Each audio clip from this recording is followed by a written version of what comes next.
ময়মনসিংহের গৌরীপুর উপজেলার ব্রহ্মপুত্র নদের পাড় ঘেঁষা উজান কাশিয়ারচরে গড়ে উঠেছে এক অনন্য সবুজের রাজ্য।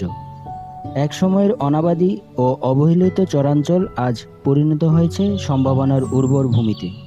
একজন নারী উদ্যোক্তার স্বপ্ন, সাহস, পরিশ্রম ও দূরদর্শিতার ফল হিসেবে ১৪ একর জায়গা জুড়ে প্রতিষ্ঠিত হয়েছে আধুনিক নার্সারি অ্যান্ড হর্টিকালচার ফার্ম, যা বর্তমানে দেশের কৃষি উদ্যোক্তা সমাজের কাছে এক অনুপ্রেরণার নাম। এই সবুজ বিপ্লবের রূপকার নারী উদ্যোক্তা মোসাম্মদ জেসমিনারা। দীর্ঘ পরিকল্পনা ও নিরলস প্রচেষ্টায় তিনি চরাঞ্চলের অনুকূল পরিবেশকে কাজে লাগিয়ে গড়ে তুলেছেন দেশের অন্যতম বৃহৎ আধুনিক নার্সারি, যেখানে দেশি বিদেশি ফলজ, বনজ, ঔষধি, মশলা, শোভাবর্ধনকারী এবং ফুলের হাজারো চারা উৎপাদন করা হচ্ছে।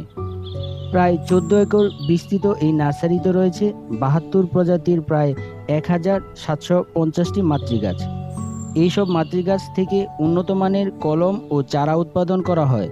প্রতিটি গাছের পরিচর্যা ও সংরক্ষণের ব্যবহার করা হচ্ছে আধুনিক প্রযুক্তি ও বৈজ্ঞানিক পদ্ধতি।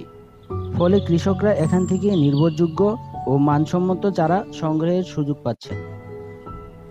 নার্সারিটির অন্যতম আকর্ষণ বিদেশি ফলের সমৃদ্ধ সংগ্রহ। এখানে দেখা মিলবে রামবুটান, লঙ্গান, ল্যাংশার্ট, পার্সিমন, এপ্রিকট, অ্যাভোকাডো এবং আপেলের মতো জনপ্রিয় বিদেশি ফলের চারা।